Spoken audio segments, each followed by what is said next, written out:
Hi, I'm Whitney, and the word is domestic. I don't want to go into it that much. There's a lot that could be said about the word domestic and like its relationship with the word domination. We won't go into any of that. I want to talk about domestic because it's circulating in the news today in the United States.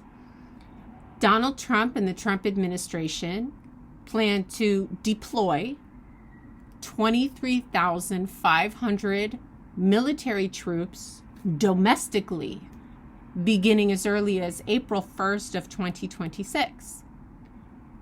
Domestic is an adjective that means of the home or relating with the home. And today I'm just reflecting on how the word domestic is so frequently used to sterilize some of the worst things on earth. We use it in a lot of ways that are morally neutral or that seem totally devoid of controversy, like domestic policy, domestic products, domestic flights, domestic life can seem neutral. But we have things like domestic labor and, of course, domestic abuse and domestic violence. And it's in these kinds of contexts where the word domestic means something really horrible. It always implies gender. It always implies misogyny. And whether the misogyny is being directed at a woman or not is another question. But work that is domestic is women's work. And being abused in the home is something that generally happens to women more than men. If it happens to men, men might not seek help or even acknowledge to other people that it's happening because it's tied up with the oppression of women, and it can feel humiliating, shaming. They might be shamed for experiencing domestic violence. It's considered women's work or a woman's problem, that which is domestic. But still, we use it to distance ourselves from the severity of these realities. What would we call domestic labor if we were really naming it for what it is? People who do domestic labor are devalued. They don't make enough to live on. They work hard. They are disrespected. You know, I was teaching the passive voice to some students last week, and it's very common for people to say the house was cleaned rather than to say Lucy cleaned the house, because the person who cleans the house is generally not important. Just like the person who cooks the meal. You have to be very special and have a lot of respect for people to want to identify who you are when they're talking about the meal that you cooked. We say the meal was set on the table. You know, the meal was prepared in time for the event. The house was cleaned on Saturday. We don't say who did it because, frankly, we don't give a shit. So domestic can be used to give us emotional distance from archaic oppression dynamics. Domestic violence and domestic abuse mean that there's a victim who no longer has a safe space in life. And conservatives and Republicans, you know, they might want to say that I'm being a snowflake for even acknowledging safe spaces. But when we don't have a safe home, we don't have a safe space.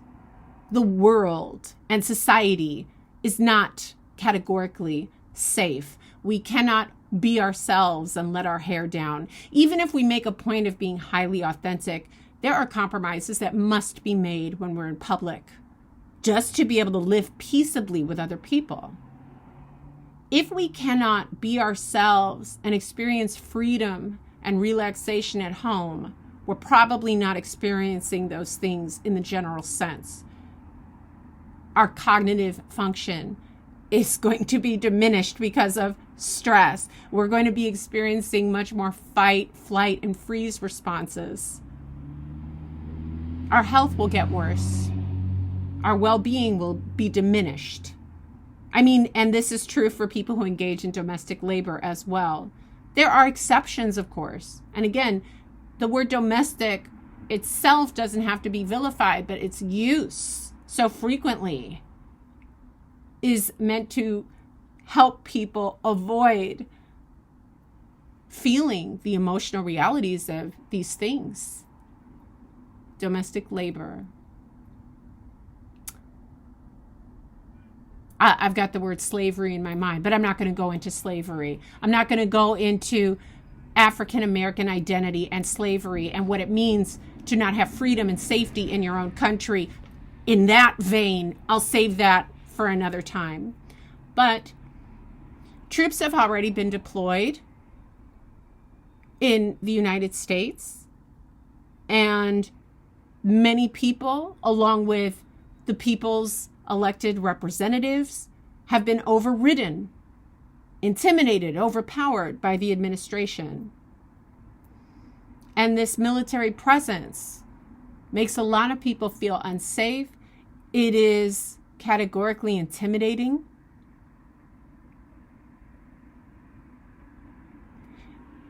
Supposedly, these troops that are supposed to be deployed in 2026, that they are being deployed in order to quell, quote, civil unrest. And I wonder, what does the administration have planned for the end of 2025 and early 2026, such that so much forethought and preparation is being given to the need to quiet or suppress the people's ability to express themselves? Is there something that's going to happen that we're going to be enraged about, that we're going to want to take to the streets about? Or do we simply have a domestically abusive president and administration that is settling in to their authority? Domestic abuse and domestic violence sometimes don't occur until people get married. Sometimes during the courtship, the abuser keeps their feelings and their true nature in check. But once the knot is tied, sometimes it happens quickly, sometimes it happens gradually, but the abuser becomes comfortable. The abuser can act the way he wants or the way she wants. We can get duped into making a commitment with an abuser, and once that commitment is made, then the suffering will begin. I don't know. Do domestic abusers become more abusive over time? I would say yes. I haven't researched this. I have a little experience. Is Donald Trump and the Trump administration going to become more and more abusive over time? If so, why? Anyway, domestic refers to the nation and the homeland. Donald Trump and the Trump administration is interfering with financial support systems for disadvantaged Americans. So creating instability and financial dependence and vulnerability. Is this withdrawal of foods, the SNAP program, food supplement program, is this happening in order to target liberals more than Republicans? I don't know. What do you think?